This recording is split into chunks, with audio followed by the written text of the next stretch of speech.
Good afternoon. I'm Israeli government spokesman Avi Hyman. This is day 104 of the October 7th war.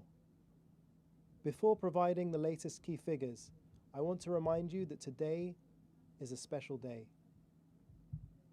It was supposed to be a great celebration for one Israeli family. Instead, it's been described as one of the saddest birthdays in the history of the world. Today, somewhere in Gaza, baby Kfir Bibas turns 1. 104 days ago, the world watched as his mother Shiri was forcefully dragged into captivity while frantically clutching baby Kfir and his 4-year-old brother Ariel. Now, the world watches as Kfir, his mother, father, and brother languish in Hamas terror dungeons, held by masked monsters with machine guns. Let me speak to you as a father, as a son, as a human being.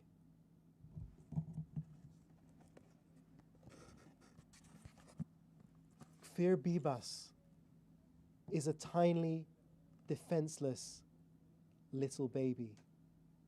There is no justification on earth for holding him hostage. This is a travesty of justice, a flagrant violation of international humanitarian law, and a crime against humanity. To Kfir, Ariel, Shiri, and Yarden, and all our hostages, we are doing everything we can to ensure your release from the hell of Hamas captivity. We will not stop fighting until we bring you all home.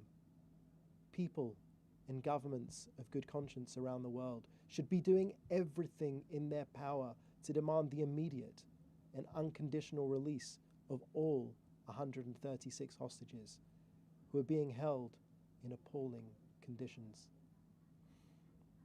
Moving to some key figures, the number of fallen IDF soldiers since October 7th massacre has risen to 529.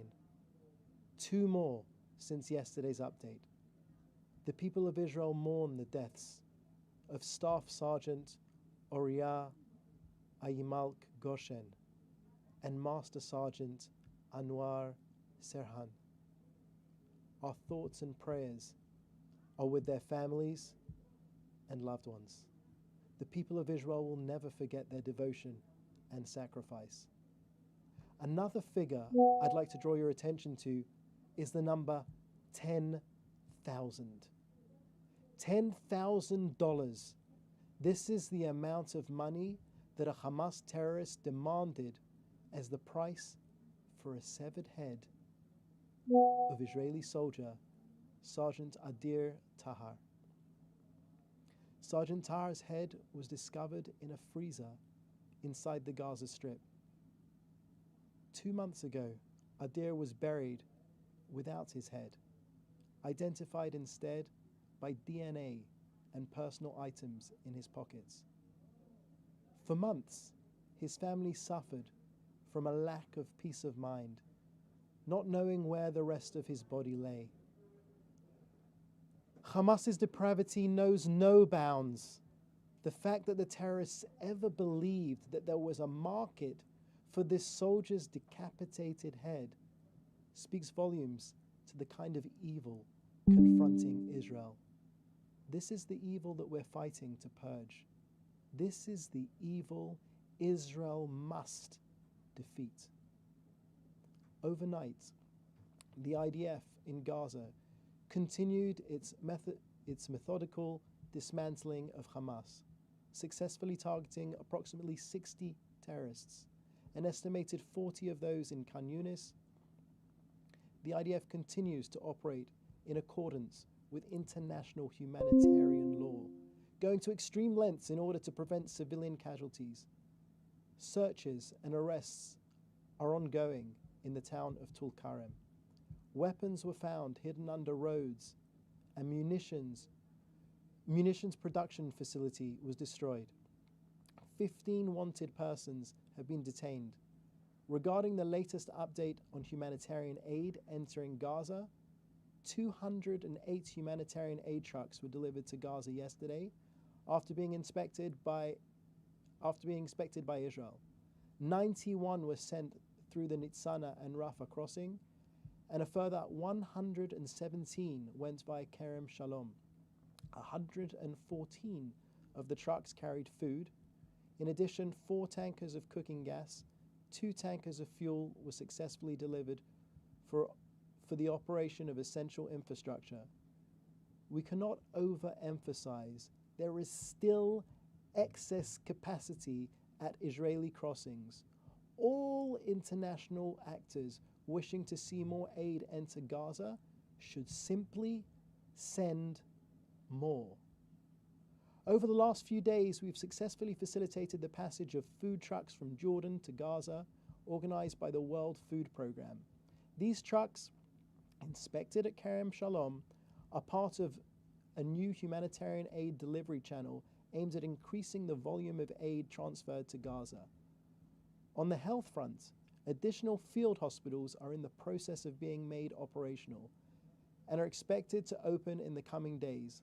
Such facilities have been necessitated by Hamas's strategic militarization of Gaza's existing hospitals, using them as military bases with the tacit complicity of UN agencies. We call on Hamas to respect all humanitarian efforts to provide aid and medical support for the people of Gaza and stay away from them. Thank you, and I'll now take your questions. The first question is from Dan Williams of Reuters. Will Israel allow aid for Gaza to come in through Ashdod port as called for by the UK? If not, why? Hi Dan, thanks for your question. We're certainly looking into this proposal. I don't have anything to add at the moment, but feel free to get back to me on that. The next question is from Gwen Ackerman. Of Bloomberg, who asks, does the attempted attack in Eilat ring any alarm bells?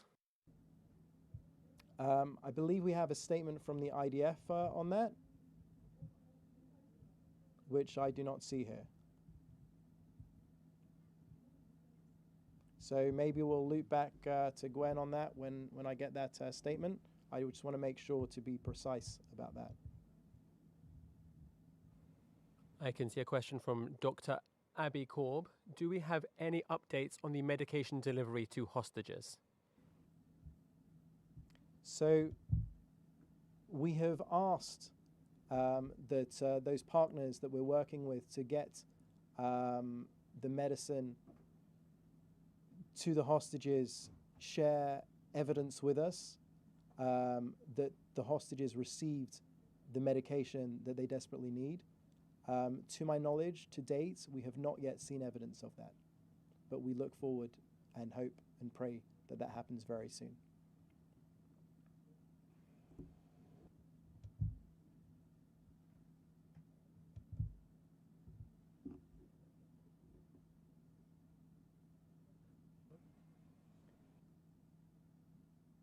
Just bear with me, we're just waiting for the next question. This question is from Jim Williams. NBC and outlets are reporting the PM turned down a deal the US brokered with the Saudis to rebuild Gaza, normalize relations with Israel, and help to create a Palestinian state, which is a post-war two-state solution. Did the PM say no to the proposal at this point in time, but he would revisit it in the future, or he has no interest in the deal at all? The day after Hamas, and we hope that day comes soon, the day after Hamas, we look forward to working with our Arab neighbors and allies to find to build a better future for the people of Gaza. As it stands, I can tell you that Israel has made it very clear about our stance vis-a-vis Gaza after Hamas. The Prime Minister has delineated his 3D strategy. 3Ds. First, we destroy Hamas. Then Gaza needs to be demilitarized. Then Gaza needs to be de-radicalized. Before that, it'll be hard to speak about any type of long-term solutions or endeavors. Again, we look forward to working with our allies and partners for the good of the future, for the good of the future of Israeli children and the children of Gaza. But it's a bit early to be talking about long-term solutions now. Okay, thank you very much. That's time. Gwen, I will send you the answer personally, and apologies for not having that in time. We'll be back here on Monday.